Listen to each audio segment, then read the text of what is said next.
नमस्कार, मैं डॉक्टर गंगा साया मीना आपके साथ में इस खास फेसबुक लाइव में उपस्थित हूं। आज हम बात करने वाले हैं आरक्षण के आर्थिक आधार की। जैसा कि आप जानते हैं, कल दोपहर बाद आरक्षण के आर्थिक आधार की चर्चा शुरू हुई और आज सबसे ताजा खबर है कि आर्थिक आधार पर आरक्षण लोकसभा ने पास कर दिया है। क्या है इस बिल की खासियत? संविधान में इससे कौन से बदलाव होने वाले हैं? उन बदलावों से भारतीय समाज पर क्या असर पड़ने वाला है? क्या इससे भारत के सामाजिक ताने बाने में कोई बुनियादी बदलाव होगा? विभिन्न राजनीतिक दलों की इस पर प्रतिक्रिया क्या है? इन तमाम सवालों पर हम बात करेंगे। लेकिन आप देखिए, जैसे आज 2019 के लोकसभा चुनाव की शुरुआत हो चुकी है, ये चुनाव अभियान का सबसे अहम तुरुप का पत्ता सरकार ने चल लिया है। एक बिल जो देश की स्थितियों को बदलने वाला है, जो देश के भविष्य को बदलने वाला है। मैं समझता हूं कि ये आजाद भारत का एक बड़ा बदलाव वाला लम्हा है जिससे हम गुजर रहे हैं। ये लम्हा ये साबित करेगा, ये तय करेगा कि आने वाला भारत कैसा होगा, 2019 का परिणाम कैसा होगा। आप देखिए कि इसमें जिस तरह से तमाम राजनीतिक दल फंसे हुए नजर आ रहे हैं और सरकार ने अपना मास्टर स्ट्रोक चल दिया है। इसका असर क्या होने वाला है? क्या इस बिल को लेकर जो आशंकाएं जताई जा रही है उनमें कितना दम है?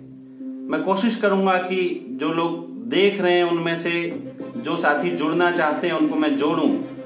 लेकिन हम अपनी बात की शुरुआत यहां से करेंगे कि आखिर हुआ क्या है, ये कैसे घटित हुआ है और इसके विभिन्न पहलू क्या है। ये भारत के संविधान का 124वां संशोधन है। जो बिल आज संसद में पारित हुआ उसकी प्रति आप ये देख सकते हैं। अगर आप देख सकते हैं, संविधान 124वां संशोधन विधेयक 2019। सबसे पहले इसके उद्देश्यों की बात की थावरचंद गहलोत ने, जो इस दस्तावेज में हैं। उन्होंने अपने आज के लोकसभा के वक्तव्य में भी उन उद्देश्यों की चर्चा की कि ये बिल क्यों लाया गया है, इसका क्या उद्देश्य है, ये संशोधन क्यों किए जा रहे हैं। तो इसमें उन्होंने स्पष्ट तौर पर उल्लेख किया। मैं उनके इसी दस्तावेज से एक पंक्ति पढ़ करके आपको सुनाना चाहता हूं। थावरचंद गहलोत का कहना है, यानी भारत सरकार का कहना है, नागरिकों के आर्थिक रूप से दुर्बल वर्ग आरक्षण का फायदा लेने के पात्र नहीं थे। अनुच्छेद 46 के निर्देश को पूरा करने की दृष्टि से तथा सुनिश्चित करने के लिए नागरिकों के आर्थिक रूप से दुर्बल वर्गों को उच्चतर शिक्षा प्राप्त करने और राज्य की सेवाओं में रोजगार में सहभागिता का उचित अवसर प्राप्त हो, भारत के संविधान का संशोधन करने का विनिश्चय किया गया है। यानी भारत के संविधान को जो सामान्य वर्ग के गरीब हैं उनके पक्ष में बदला गया है और लोकसभा में आज ये पारित हो चुका है। लेकिन इससे क्या बदलेगा? संविधान में अब तक क्या अड़चन थी? इसकी कोशिश से पहले भी हुई, लेकिन क्यों नहीं अभी तक हो पाया? कई राज्य सरकारों ने कोशिशें की। संविधान में वो कौन सी बातें हैं जिनको बदलना जरूरी लगा और उस बदलाव के क्या व्यापक असर होने वाले हैं? कल तक ये आशंका जताई जा रही थी। कल तक तमाम चैनलों ने कहा कि शायद ये पास नहीं होगा, लेकिन आखिरी दिन आज लोकसभा में इसको पास कर दिया गया है। दोस्तों, संविधान में अनुच्छेद 14 से लेकर 16 तक बहुत महत्वपूर्ण है। अनुच्छेद 14 में समानता का अधिकार दिया गया है, यानी किसी देश के किसी नागरिक को रंग, भाषा, नस्ल, क्षेत्र या जेंडर के आधार पर डिस्क्रिमिनेट नहीं किया जा सकता, उसके साथ कोई भेदभाव नहीं किया जा सकता। अनुच्छेद 15 उसमें यह प्रावधान जोड़ता है कि समानता का अधिकार है, लेकिन जो समानता है उसी के बीच देश के संविधान में यह प्रावधान संभव है और देश का संविधान इससे नहीं रोकता कि जो शैक्षणिक संस्थाएं हैं उनमें ऐसे तबकों को विशेष प्रावधान किया जाए जिन तबकों की उचित भागीदारी नहीं है, जिनकी सामाजिक और शैक्षिक प्रतिनिधित्व जिनका पर्याप्त नहीं है, उन तबकों को शिक्षण संस्थाओं में प्रवेश में विशेष प्रावधान करने से ये संविधान नहीं रोकता है। संविधान के अनुच्छेद 16 में इस बात को दर्ज किया गया है कि ये संविधान उन वंचित तबकों जो शैक्षिक और सामाजिक रूप से पिछड़े हैं उनके लिए सरकारी सेवाओं में आरक्षण को भी नहीं रोकता है। उनके लिए सरकारी सेवाओं में भी विशेष प्रावधान किया जा सकता है जिनका प्रतिनिधित्व पर्याप्त नहीं है। ये प्रावधान सबसे पहले अनुसूचित जाति और अनुसूचित जनजाति के पक्ष में लागू हुए। जैसा कि आप पूना पैक्ट के इतिहास को जानते हैं, पूना पैक्ट के माध्यम से जब जो गांधी जी और डॉक्टर अंबेडकर के बीच समझौता हुआ, पहले बात ये थी कि वंचितों के लिए पृथक निर्वाचन क्षेत्र हों, लेकिन क्या पृथक निर्वाचन क्षेत्र होने चाहिए, इस बात को लेकर जब सहमति नहीं बन रही थी तो अंबेडकर और गांधी जी के बीच समझौता हुआ। गांधी जी यरवदा जेल में थे, उन्होंने अनशन शुरू कर दिया। उनको लगा कि अगर अस्पृश्यों के लिए पृथक निर्वाचन क्षेत्र होंगे तो उससे हिंदू समाज बढ़ जाएगा। तो हिंदू समाज को बंटने से रोकने के लिए जिस तरह से गांधी जी ने एक मास्टर स्ट्रोक चला और उससे एक बीच का रास्ता निकला कि हाँ, पृथक निर्वाचन क्षेत्र के बजाय सीटें आरक्षित होंगी। ये मुख्य तौर पर राजनीतिक आरक्षण का सवाल था। फिर उसी राजनीतिक आरक्षण से नौकरियों और शिक्षण संस्थाओं के आरक्षण का रास्ता खुला। उन अस्पृश्यों के साथ में जनजातियों, आदिम जातियों को यानी आदिवासियों को भी उसमें शामिल किया गया। तब से लेकर ये अनुसूचित जाति और अनुसूचित जनजाति का आरक्षण चल रहा है। इसमें बाद में काका कालेलकर समिति बनी, मंडल कमीशन बना, जिसका इतिहास आप जानते हैं, गूगल कर सकते हैं, तमाम चीजें उपलब्ध हैं। उसी में फिर पिछड़े वर्ग के लिए संभावनाएं खोजी गई कि और भी और जातियां हैं ऐसी जिनका पर्याप्त प्रतिनिधित्व नहीं है। इस बातचीत में हम अरविंद जी को जोड़ना चाहते थे, लेकिन अरविंद जी मुझे व्यूअर्स में दिख नहीं रहे हैं। अगर अरविंद आप मुझे रिक्वेस्ट भेज सकते हैं जुड़ने की तो बहुत अच्छा रहेगा। तो इसमें काफी दिनों तक पहले कालेलकर समिति को ठंडे बस्ते में रखा गया, फिर बीपी मंडल के नेतृत्व में जो मंडल कमीशन बना उसकी रिपोर्ट को काफी दिनों तक दबाए रखा गया, लेकिन बीपी सिंह की सरकार ने उसको लागू करने की हिम्मत दिखाई। उसके बाद से 7.5%, 15% और 27.5% के रूप में शिक्षण संस्थाओं में और नौकरियों में अनुसूचित जनजाति, अनुसूचित जाति और पिछड़े वर्ग का आरक्षण निर्धारित किया गया उनका प्रतिनिधित्व सुनिश्चित करने के लिए। आज उसमें एक नया कदम, एक नया ऐतिहासिक पड़ाव है आज का दिन, जब उसमें सामान्य वर्ग के गरीबों के लिए आर्थिक आधार पर आरक्षण की व्यवस्था की गई है। कल से ये चर्चाएं जोरों पर है कि इसमें कौन शामिल होगा, ये गरीब सवर्णों के लिए है या सबके लिए है। आज अगर आप लोकसभा की कार्यवाही देखें तो आप पाएंगे, आपको सारी चीजें स्पष्ट हो जाएंगी कि ये सिर्फ गरीब सवर्णों के लिए नहीं है, ये तमाम सामान्य वर्ग के लिए है। लेकिन जब हम सामान्य कहते हैं दोस्तों, आप में से कुछ लोग सामान्य की अवधारणा को भी स्पष्ट करना जरूरी है। कई लोग ये समझते हैं कि जो अनरिजर्व्ड है, जिसको हम जनरल कहते हैं, उस जनरल में सिर्फ अपर कास्ट शामिल है। लेकिन जो ये सामान्य की अवधारणा है बड़ा महत्वपूर्ण है।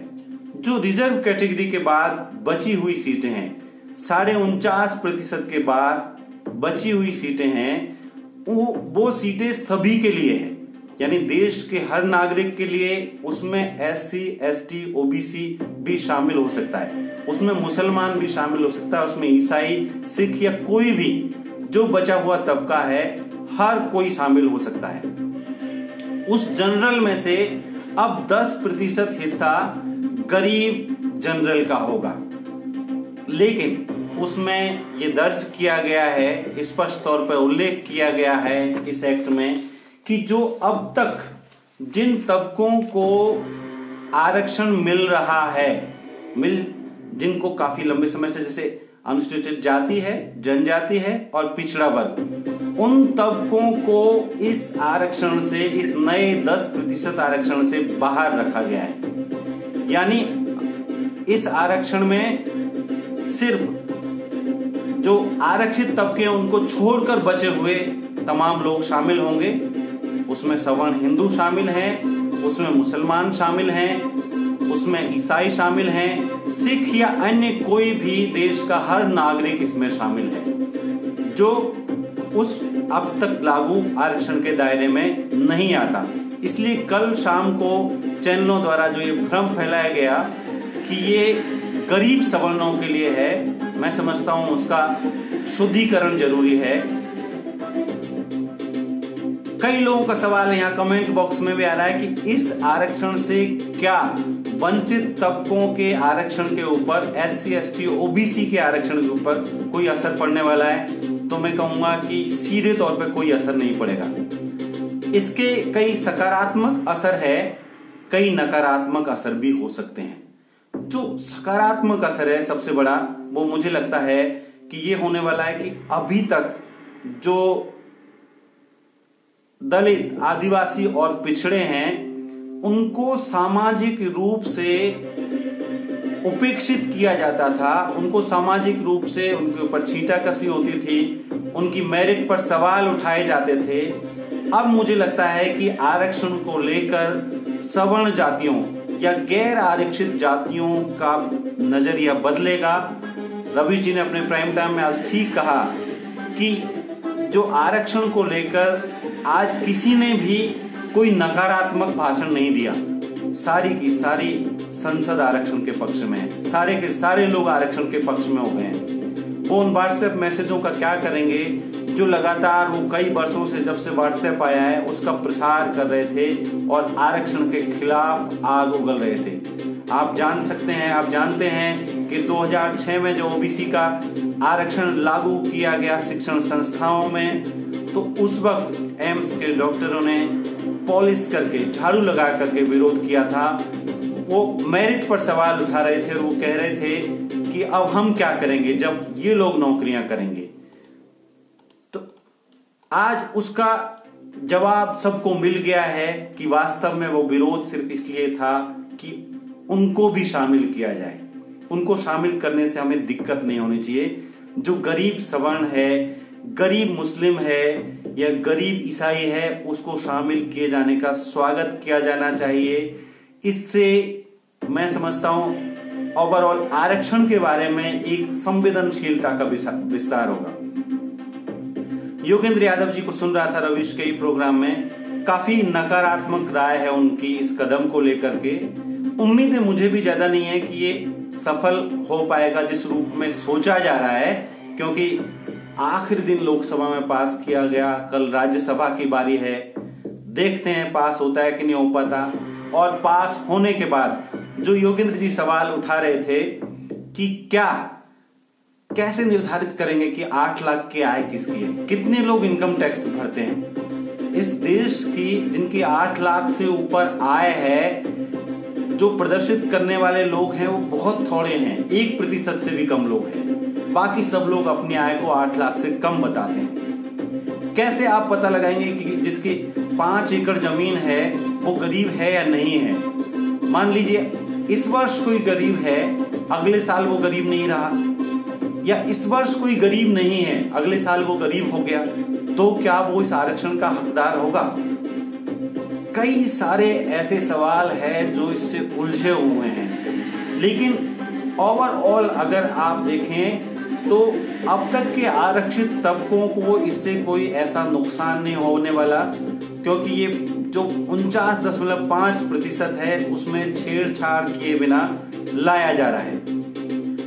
जो अनरिजर्व कैटेगरी में, जैसे अच्छे संस्थानों में यूपीएससी के रिजल्ट में आप देखेंगे कि अनरिजर्व कैटेगरी में भी कई SC ST OBC के लोगों को हिस्सेदारी मिलती थी। अब वो हिस्सेदारी 50.5% जो खुला हुआ था वो अब 40.5% रह जाएगा। उस 40.5% में जिनको हिस्सेदारी करनी है वो कर सकते हैं, जो सक्षम है। 10% वो हिस्सेदारी कुछ कम हो जाएगी, लेकिन इससे कोई नुकसान नहीं है, क्योंकि उस 10% में हम ये उम्मीद करके चलते हैं कि गरीब सवर्ण उसमें आएंगे। कांग्रेस और दूसरी पार्टियों की हालत भी अभी खस्ता है, समर्थन करें या विरोध। अरुण जेटली ने आज अपना जो संसद में भाषण दिया काफी दिलचस्प है। रामविलास पासवान ने जो भाषण दिया वो भी काफी दिलचस्प है। अरुण जेटली ने एक बड़ी दिलचस्प बात कही कि जो हमारी जाति व्यवस्था है, वो जो डॉक्टर अंबेडकर को कोट करते हुए उन्होंने ये बात कही कि हमारी जाति व्यवस्था ऐसी है जिसमें कई मंजिलें तो बनाई गई, लेकिन एक मंजिल से दूसरी मंजिल पर आवागमन की कोई सुविधा नहीं, कोई सीढ़ियां नहीं बनाई गई। वो जाति व्यवस्था के बारे में बात कर रहे थे, वो मेरिट के बारे में बात कह रहे थे। वो कह रहे थे कि जो मेरिट है इसको तुलनात्मक रूप से देखना होगा। क्या आप उनको एक साथ खड़ा कर सकते हैं जो एक समान बिंदु पर है ही नहीं? उनको एक साथ कैसे दौड़ाएंगे आप? उनको दौड़ाने के लिए आपको बिंदु बदलना होगा, उनको विशेष प्रावधान करने होंगे, और इसी व्यवस्था का नाम आरक्षण है। मैं समझता हूं कि प्रतिनिधित्व के लिए जो ये मुहिम डॉक्टर अंबेडकर ने शुरू की थी, उसमें अगर सच्चे मन से, अगर ईमानदारी से सवर्णों को, मुसलमानों को और ईसाइयों को जो आर्थिक रूप से कमजोर है, उनको अगर शामिल किया जाता है तो उसमें कोई बड़ी दिक्कत मुझे दिखाई नहीं पड़ती। उसका मुझे लगता है कि जो समाज के आरक्षित तबके हैं उनको स्वागत करना चाहिए। लेकिन इससे बड़ा सवाल ये है कि स्वयं नौकरियां कितनी हैं। अभी हाल ही में एक रिपोर्ट आई है, आप सब लोग जानते हैं, कल परसों अखबारों में उसका जिक्र था। ये CMEI की रिपोर्ट है, जिसके अनुसार 2018 में अकेले 1 करोड़ से ज्यादा नौकरियां कम हो गई भारत में। अगर इतनी नौकरियां कम हो रही है तो ये लड़ाई किसके लिए है? वो कौन सी नौकरियां हैं, कौन से संसाधन है जिसके लिए लड़ाई है, जिसके लिए आज की सारी बहस है? तो जो इसके साथ जुड़ा हुआ दूसरा सवाल ये है कि इसको लागू करने की जो चुनौतियां हैं उनसे हम कैसे जूझेंगे। रामविलास पासवान ने अपने वक्तव्य में एक हास्यास्पद बात भी कही कि जो दलित है, आदिवासी हैं, पिछड़े हैं, वो मेहनत कर लेते हैं, हल चला लेते हैं, वो मेहनत करके कमा सकते हैं, लेकिन बेचारा सवर्ण क्या करेगा? जो अब तक पूजा करता था, पूजा के लिए उसको अब वो अवसर नहीं रहा, उतनी दक्षिणा नहीं मिलती है, वो क्या करेगा? तो इसको लेकर के उन्होंने बड़ी हास्यास्पद बात कही। मैं तो कहूंगा उसको भी मेहनत करनी चाहिए, सबको मेहनत करनी चाहिए। लेकिन उन्होंने जो दूसरा और तीसरा बिंदु उठाया, उन्होंने कहा कि निजी क्षेत्र में भी आरक्षण होना चाहिए, इसके लिए पहल की जानी चाहिए। मैं समझता हूं कि इतने बड़े मंच से, लोकसभा से रामविलास पासवान, जिनको व्यक्तिगत तौर पे मैं बहुत पसंद नहीं करता, क्योंकि रामविलास पासवान हमेशा अवसरवाद की राजनीति करते हैं, लेकिन उन्होंने बड़ी महत्वपूर्ण बात ये कही कि इसको निजी क्षेत्र में भी ले जाना चाहिए। और तीसरा, न्यायपालिका में भी आरक्षण होना चाहिए, क्योंकि न्यायपालिका एक बहुत बड़ी शक्ति है, उसमें प्रतिनिधित्व होना देश की न्याय व्यवस्था को बदलेगा और ज्यादा लोगों को ज्यादा न्याय सुनिश्चित हो पाएगा, ऐसी संभावना उनके उस वक्तव्य में थी। कई लोग ये बहुत वाजिब सवाल उठा रहे हैं, जो कमेंट बॉक्स में लिख रहे हैं कि इस नए आरक्षण को लागू करने से पहले एक बार जरा अब तक के आरक्षण की व्यवस्था में जो खामियां हैं, खामी इस सेंस में कि जो बैकलॉग नहीं भरे जा रहे हैं, उसको लागू करने में सरकार ने जो कोताही बरती है। अकेले दिल्ली विश्वविद्यालय में हजार सीटें खाली हैं। किस लिए? क्योंकि सरकार नहीं चाहती, क्योंकि तमाम संस्थाएं नहीं चाहती। एक बार ये देखना था पहले उन सीटों को भरें जिससे कि दलित आदिवासी पिछड़े उनमें भी इस व्यवस्था के प्रति, सरकार के प्रति भरोसा मजबूत हो। साथ ही हमको इसको लागू करने से पहले सरकार को और ज्यादा तैयारी करनी चाहिए थी। सरकार को कोई अध्ययन करना चाहिए था। ये अध्ययन कि जैसे संविधान में आरक्षण का प्रावधान लागू करते वक्त ये दर्ज किया गया कि इसका आधार प्रतिनिधित्व है, यानी जिन तबकों को शैक्षिक संस्थाओं में और नौकरियों में पर्याप्त प्रतिनिधित्व नहीं है, ये मैं कह रहा था कि जो आरक्षण की मूल व्यवस्था संविधान के अनुच्छेद 15 और 16 में है, यानी समाज के जिन तबकों को शैक्षिक और सामाजिक वजहों से शैक्षणिक संस्थानों और सरकारी सेवाओं में उचित प्रतिनिधित्व नहीं है, उनके लिए ये विशेष प्रावधान किए जाने थे। तो उसमें क्या ऐसा कोई अध्ययन है कि जो गैर आरक्षित तबके हैं जिनको आज आरक्षण की व्यवस्था की गई है, क्या उनका उचित प्रतिनिधित्व नहीं है शैक्षणिक संस्थाओं में और सरकारी नौकरियों में?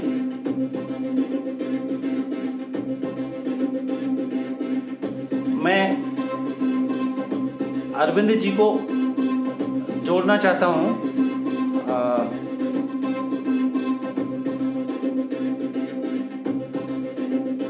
अरविंद जी, आपका नाम तो आ रहा है लेकिन जोड़ने का विकल्प नहीं आ रहा। तो मैं कह रहा था कि क्या ऐसा कोई अध्ययन है, ऐसा कोई शोध है, ऐसी कोई तैयारी थी सरकार की कि जो गैर आरक्षित तबके हैं जिनके लिए आज 10% आर्थिक आधार पर आरक्षण की व्यवस्था की गई है, उनका शिक्षण संस्थाओं और सरकारी नौकरियों में उचित प्रतिनिधित्व नहीं है। उचित प्रतिनिधित्व यानी उनकी जनसंख्या की तुलना में उनका प्रतिनिधित्व।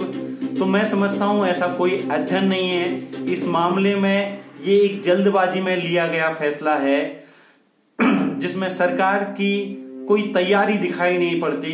जब जवाब दे रहे थे भाजपा के सांसद आज संसद में, लोकसभा में, तो उससे भी लग रहा था कि उनकी पर्याप्त तैयारी नहीं है इसको लेकर के। खासतौर पर जो सुप्रीम कोर्ट के सामने अब चुनौतियां होंगी। सुप्रीम कोर्ट हमेशा जब भी आरक्षण को 50% से ऊपर बढ़ाने की बात होती है, जब भी आर्थिक आधार पर आरक्षण की बात होती है, सुप्रीम कोर्ट हमेशा उसको रोकता रहा है। अब उन तमाम जजमेंट्स का क्या होगा, क्या रास्ता निकलेगा? अरुण जेटली ने उसके बारे में कुछ स्पष्टीकरण दिया। उन्होंने कहा कि सुप्रीम कोर्ट अभी तक इसलिए तमाम ऐसी पहलों को रोक देता था क्योंकि संविधान इसकी इजाजत नहीं देता। इसलिए हम संविधान में संशोधन कर रहे हैं, और जब संविधान में संशोधन हो जाएगा तो सुप्रीम कोर्ट के सामने कोई अड़चन नहीं होगी, नए आदेश के सामने, नए विधेयक के सामने कोई अड़चन नहीं होगी। देखना यह है कि क्या संभव हो पाता है। आप देखेंगे कि जो आय प्रमाण पत्र बनते हैं, उन आय प्रमाण पत्रों में बड़ी संख्या में जाली आय प्रमाण पत्र होते हैं। सरकार इस चुनौती को कैसे इससे निपटेगी कि जो जाली आय प्रमाण पत्र है वो बंद हों, क्योंकि किसी की आय, जिसकी आय किसी ऑनलाइन सोर्स से नहीं आ रही, जिसकी किसी वेतन के माध्यम से नहीं आ रही, वो अपनी आय 15 लाख होने के बाद भी अगर 7 लाख दिखाता है या 2 लाख दिखाता है, इनकम टैक्स नहीं भरता है, तो उसको लेकर अभी कोई इतनी स्पष्ट मैकेनिज्म नहीं है। और आयकर का जब सर्टिफिकेट लेने आप जाएंगे, आय प्रमाण पत्र का सर्टिफिकेट लेने जाएंगे, तो अक्सर ये देखने में आता है कि जो वहां पे क्लर्क है, बाबू है, वो आपको 50-100 रुपए की घूस लेकर के आपका सर्टिफिकेट बना देता है। बहुत सारे साथियों के कमेंट्स आ रहे हैं इस तरह के कि ये अपनी नाकामियों को छुपाने की कोशिश है। ये एक व्याख्या हो सकती है। मैं कहूंगा कि ये 2019 के चुनाव की तैयारी है। एक संभावना ये भी व्यक्त की गई थी कि जो SC/ST एक्ट में बदलाव किए गए, उन बदलावों के लिए जो अध्यादेश लाया गया, उसको मूल रूप में वापस लाने के लिए, इससे सवर्ण नाराज थे, उनको खुश करने के लिए ये विधेयक लाया गया है।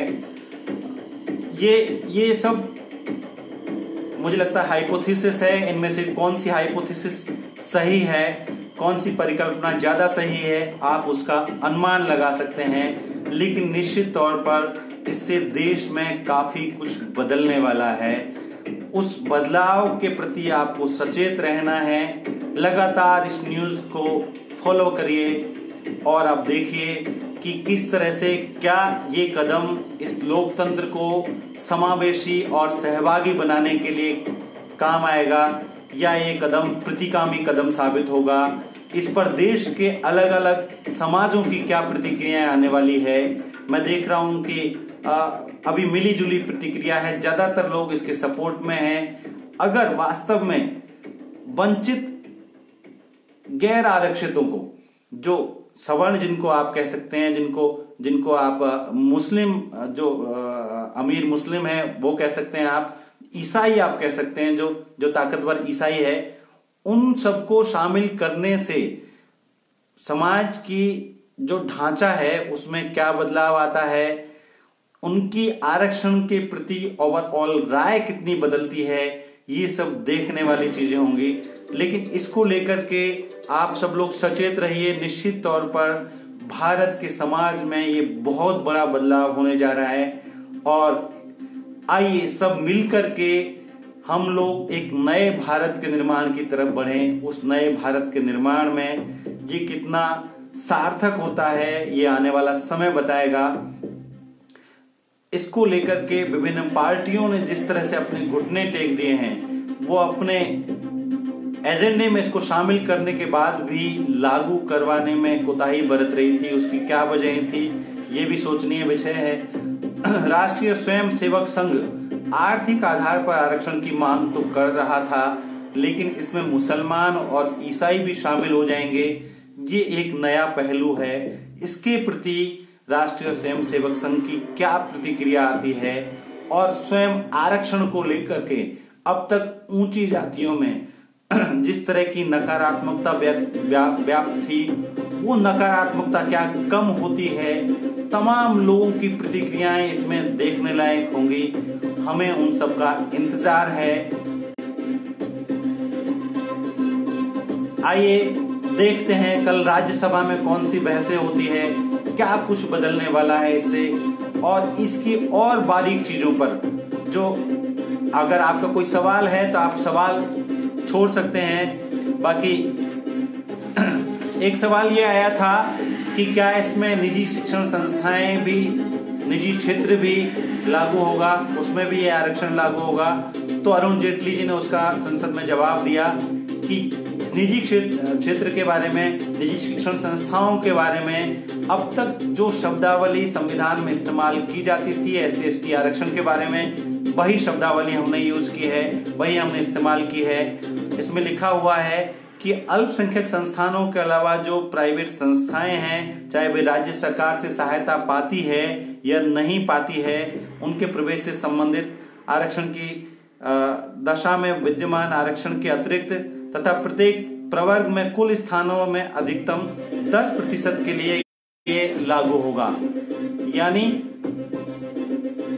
ये आरक्षण सरकार को ये अधिकार है कि जो SC/ST का आरक्षण है और जो ये नया आरक्षण है, इसको वो चाहे तो निजी क्षेत्रों में और निजी शिक्षण संस्थाओं में लागू कर सकती है।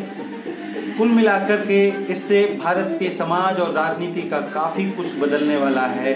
अब ये समय आ गया है कि निजी क्षेत्र के दरवाजे भी दलित, आदिवासी और पिछड़ों और वंचितों के लिए खोल दिए जाएं। न्यायपालिका के दरवाजे भी वंचितों के लिए खोल दिए जाएं, तो शायद हम ज्यादा समावेशी, ज्यादा सहभागी, ज्यादा बेहतर लोकतंत्र बना पाएंगे। आप सब लोगों ने मुझे देखा, रुचि के साथ देखा, धैर्य के साथ देखा। आप सबका बहुत बहुत धन्यवाद। शुभ रात्रि।